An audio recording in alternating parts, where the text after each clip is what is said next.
Chinnaswamy stadium ಮುಂಭಾಗದಲ್ಲಿ RCB cup ಗೆದ್ದಂತ ಸಂಭ್ರಮಾಚರಣೆಯ ಕಾರ್ಯಕ್ರಮ ನಡೆಸೋದಕ್ಕೆ ತೀರ್ಮಾನವನ್ನ ತೆಗೆದುಕೊಳ್ಳಲಾಗಿತ್ತು.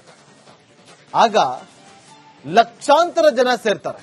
ಹತ್ರ 3 ಲಕ್ಷಕ್ಕೂ ಹೆಚ್ಚು ಅಭಿಮಾನಿಗಳು ಜಮಾವಣೆಗೊಳ್ತಾರೆ.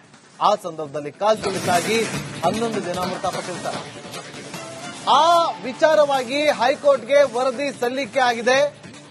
ಅದರ ಬೆನ್ನಲ್ಲೇ ಮತ್ತೊಂದು ಶಾಕ್ ಎದುರಾಗಿದೆ. ಚಿನ್ನಸ್ವಾಮಿ ಸ್ಟೇಡಿಯಂ ಬಳಿ ಕಾಲ್ತುಳಿತ ವರದಿಯನ್ನ ಸರ್ಕಾರ ಅಂಗೀಕರಿಸಿದೆ.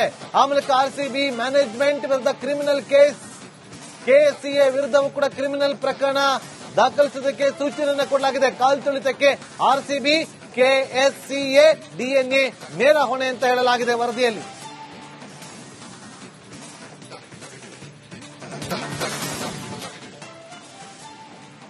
ನೋಡಿ, ರಿಪೋರ್ಟ್ನ ಕಾಪಿಯನ್ನು ನೀವು ನೋಡ್ತಾ ಇದ್ದೀರಿ ನಮ್ಮ ಸ್ಕ್ರೀನ್ ಮೇಲೆ. ಕೋರ್ಟ್ಗೆ ವರದಿ ಸಲ್ಲಿಕೆ ಆಗ್ತಾ ಇದ್ದಂತೆ ರಾಜ್ಯ ಸರ್ಕಾರಕ್ಕೂ ಕೂಡ ವರದಿ ಸೇರಿತ್ತು. ರಾಜ್ಯ ಸರ್ಕಾರ ಈಗ ಆ ವರದಿಯನ್ನ ಅಂಗೀಕಾರ ಮಾಡಿದೆ, ಸ್ವೀಕರಿಸಿದೆ. ಈಗ ಆರ್ಸಿಬಿ ಮ್ಯಾನೇಜ್ಮೆಂಟ್ ವಿರುದ್ಧ, ಕೆಎಸ್ಸಿಎ ವಿರುದ್ಧ, ಡಿಎನ್ಎ ಕಾರ್ಯಕ್ರಮದ ಆಯೋಜಕರು, ಕರ್ನಾಟಕ ಸ್ಟೇಟ್ ಕ್ರಿಕೆಟ್ ಅಸೋಸಿಯೇಷನ್ ವಿರುದ್ಧ, ಆರ್ಸಿಬಿ ಮ್ಯಾನೇಜ್ಮೆಂಟ್ ವಿರುದ್ಧ ಕ್ರಿಮಿನಲ್ ಕೇಸ್ ಆಗುತ್ತೆ. ಈ ಕಾಲ್ತುಳಿತಕ್ಕೆ 11 ಜನರ ಸಾವಿಗೆ ನೇರವಾಗಿ ಹೊಣೆ ಈ 3: ಡಿಎನ್ಎ, ಆರ್ಸಿಬಿ, ಕೆಎಸ್ಸಿಎ. ಹಾಗಾದ್ರೆ ಪೊಲೀಸರು ಏನ್ ಮಾಡಿದ್ರು ಪಾಪ? ಅಮಾನತು ಶಿಕ್ಷೆ ಯಾಕೆ? ನೋಡಿ, ಒಮ್ಮೆ ಹೋದ ಮರ್ಯಾದೆ ಮತ್ತೊಮ್ಮೆ ಬರೋದಿಲ್ಲ ವೀಕ್ಷಕರೇ. ಒಮ್ಮೆ ಹೋದ ಮರ್ಯಾದೆ. ಇವತ್ತೊಬ್ರು ಎಎಸ್ಪಿಗೆ ಪ್ರಮೋಷನ್ ಮಾಡಿ ಡಿಸಿಪಿ ಆಗಿ ಬೆಳಗಾವಿನ ಕೂರ್ಸಿದ್ರು. ಆದ್ರೂ ಅವರಿಗೆ ಹೋದಂತ ಮರ್ಯಾದೆ ವಾಪಸ್ ತಂದು ಕೊಡೋದಕ್ಕಾಗತ್ತಾ? ಖಂಡಿತ ಇಲ್ಲ. ಹಾಗೆ 5 ಅಧಿಕಾರಿಗಳನ್ನ ಅಮಾನತು ಮಾಡಿದ್ರಿ. ಆ ಅಮಾನತು ವಿಚಾರ ರಾಷ್ಟ್ರದ ಮಟ್ಟದಲ್ಲಿ ಚರ್ಚೆಗಳಾಯ್ತು. ಅವರ ಮರ್ಯಾದೆ ಹೋಯ್ತು. ಈಗ ಆ ಮರ್ಯಾದೆ ವಾಪಸ್ ಬರುತ್ತಾ? ಪೊಲೀಸರು ತಪ್ಪಿಲ್ಲ ಅಂತ ಹೇಳ್ಬಿಟ್ರೆ 11 ಜನರ ಸಾವಿಗೆ ಹೊಣೆ ಯಾರು? ಸರ್ಕಾರ ಇಲ್ವಾ? ಪೊಲೀಸರ ನಿರ್ಲಕ್ಷ್ಯ ಇಲ್ವಾ? ಇಲ್ಲ ಅನ್ನೋದಾಗಿದ್ರೆ ಪೊಲೀಸ್ ಅಧಿಕಾರಿಗಳನ್ನ ಅಮಾನತು ಯಾಕೆ ಮಾಡಿದ್ರಿ? ವರದಿ ಬರೋವರೆಗೂ ಕಾಯ್ಬೇಕಿತ್ತಲ್ವಾ?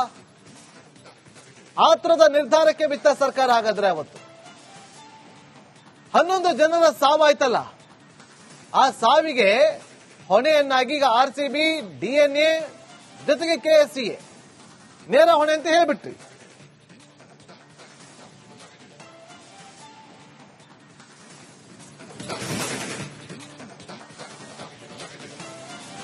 ವೀಕ್ಷಕರೇ ನೋಡಿ, ನಮ್ಮ ಸ್ಕ್ರೀನ್ ನ ಕೆಳಭಾಗದಲ್ಲಿ ನಿಮ್ಗೊಂದು ನಂಬರ್ ಕಾಣಿಸ್ತಾ ಇದೆ. ಕರೆ ಮಾಡಿ ನಿಮ್ಮ ಅಭಿಪ್ರಾಯವನ್ನ ಹಂಚಿಕೊಳ್ಳಿ. ಕೆಳಗಡೆ ವೀಕ್ಷಕರೇ ಅಲ್ಲಿ ನಂಬರ್ ನೋಡ್ತಾ ಇದ್ದೀರಿ. ಕರೆ ಮಾಡಿ ನೀವು ನಿಮ್ಮ ಅಭಿಪ್ರಾಯವನ್ನ ವ್ಯಕ್ತಪಡಿಸಿ.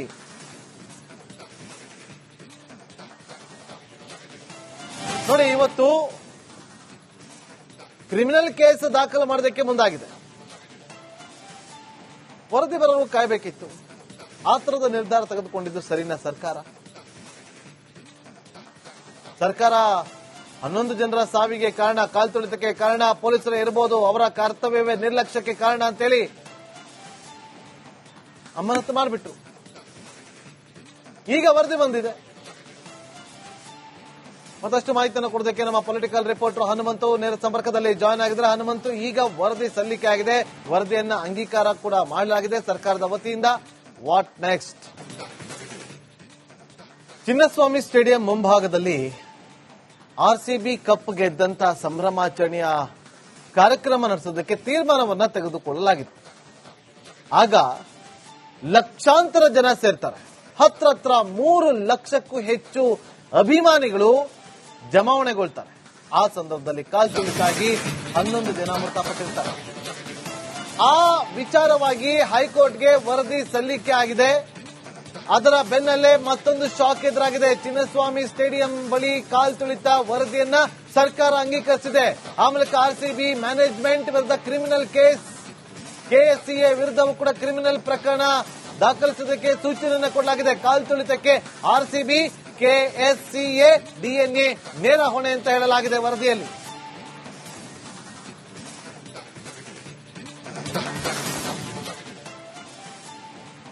ನೋಡಿ, ರಿಪೋರ್ಟ್ ನ ಕಾಪಿಯನ್ನು ನೀವು ನೋಡ್ತಾ ಇದ್ದೀರಿ ನಮ್ಮ ಸ್ಕ್ರೀನ್ ಮೇಲೆ. ಕೋರ್ಟ್ಗೆ ವರದಿ ಸಲ್ಲಿಕೆ ಆಗ್ತಾ ಇದ್ದಂತೆ ರಾಜ್ಯ ಸರ್ಕಾರಕ್ಕೂ ಕೂಡ ವರದಿ ಸೇರಿತು. ರಾಜ್ಯ ಸರ್ಕಾರ ಈಗ ಆ ವರದಿಯನ್ನ ಅಂಗೀಕಾರ ಮಾಡಿದೆ, ಸ್ವೀಕರಿಸಿದೆ. ಈಗ ಆರ್ಸಿಬಿ ಮ್ಯಾನೇಜ್ಮೆಂಟ್ ವಿರುದ್ಧ, ಕೆಎಸ್ಸಿಎ ವಿರುದ್ಧ, ಡಿಎನ್ಎ ಕಾರ್ಯಕ್ರಮದ ಆಯೋಜಕರು, ಕರ್ನಾಟಕ ಸ್ಟೇಟ್ ಕ್ರಿಕೆಟ್ ಅಸೋಸಿಯೇಷನ್ ವಿರುದ್ಧ, ಆರ್ಸಿಬಿ ಮ್ಯಾನೇಜ್ಮೆಂಟ್ ವಿರುದ್ಧ ಕ್ರಿಮಿನಲ್ ಕೇಸ್ ಆಗುತ್ತೆ. ಈ ಕಾಲ್ತುಳಿತಕ್ಕೆ 11 ಜನರ ಸಾವಿಗೆ ನೇರವಾಗಿ ಹೊಣೆ ಈ ಮೂರು: ಡಿಎನ್ಎ, ಆರ್ಸಿಬಿ, ಕೆಎಸ್ಸಿಎ. ಹಾಗಾದ್ರೆ ಪೊಲೀಸರು ಏನ್ ಮಾಡಿದ್ರು ಪಾಪ? ಅಮಾನತು ಶಿಕ್ಷೆ ಯಾಕೆ? ನೋಡಿ, ಒಮ್ಮೆ ಹೋದ ಮರ್ಯಾದೆ ಮತ್ತೊಮ್ಮೆ ಬರೋದಿಲ್ಲ ವೀಕ್ಷಕರೇ. ಒಮ್ಮೆ ಹೋದ ಮರ್ಯಾದೆ. ಇವತ್ತೊಬ್ರು ಎಎಸ್ಪಿಗೆ ಪ್ರಮೋಷನ್ ಮಾಡಿ ಡಿಸಿಪಿ ಆಗಿ ಬೆಳಗಾವಿನ ಕೂರಿಸಿದ್ರು. ಆದ್ರೂ ಅವರಿಗೆ ಹೋದಂತ ಮರ್ಯಾದೆ ವಾಪಸ್ ತಂದು ಕೊಡೋದಕ್ಕಾಗತ್ತಾ? ಖಂಡಿತ ಇಲ್ಲ. ಹಾಗೆ 5 ಅಧಿಕಾರಿಗಳನ್ನ ಅಮಾನತು ಮಾಡಿದ್ರಿ.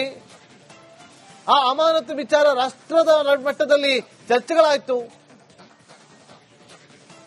ಅವರ ಮರ್ಯಾದೆ ಹೋಯ್ತು. ಈಗ ಆ ಮರ್ಯಾದೆ ವಾಪಸ್ ಬರುತ್ತಾ? ಪೊಲೀಸರು ತಪ್ಪಿಲ್ಲ ಅಂತ ಹೇಳ್ಬಿಟ್ರೆ 11 ಜನರ ಸಾವಿಗೆ ಹೊಣೆ ಯಾರು? ಸರ್ಕಾರ ಇಲ್ವಾ? ಪೊಲೀಸರ ನಿರ್ಲಕ್ಷ್ಯ ಇಲ್ವಾ? ಇಲ್ಲ ಅನ್ನೋದಾಗಿದ್ರೆ ಪೊಲೀಸ್ ಅಧಿಕಾರಿಗಳನ್ನ ಅಮಾನತು ಯಾಕೆ ಮಾಡಿದ್ರಿ? ವರದಿ ಬರೋರ್ಗೂ ಕಾಯ್ಬೇಕಿತ್ತಲ್ವಾ? ಆತರದ ನಿರ್ಧಾರಕ್ಕೆ ಬಿತ್ತ ಸರ್ಕಾರ. ಹಾಗಾದ್ರೆ ಅವತ್ತು 11 ಜನರ ಸಾವಾಯ್ತಲ್ಲ, ಆ ಸಾವಿಗೆ ಹೊಣೆಯನ್ನಾಗಿ ಈಗ ಆರ್ಸಿಬಿ, ಡಿಎನ್ಎ ಜೊತೆಗೆ ಕೆಎಸ್ಸಿಎ ನೇರ ಹೊಣೆ ಅಂತ ಹೇಳ್ಬಿಟ್ರಿ.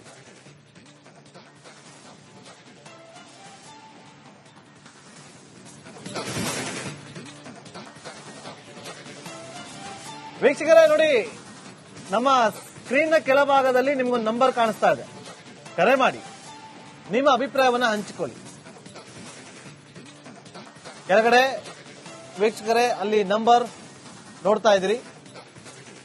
ಕರೆ ಮಾಡಿ ನೀವು ನಿಮ್ಮ ಅಭಿಪ್ರಾಯವನ್ನ ವ್ಯಕ್ತಪಡಿಸಿ.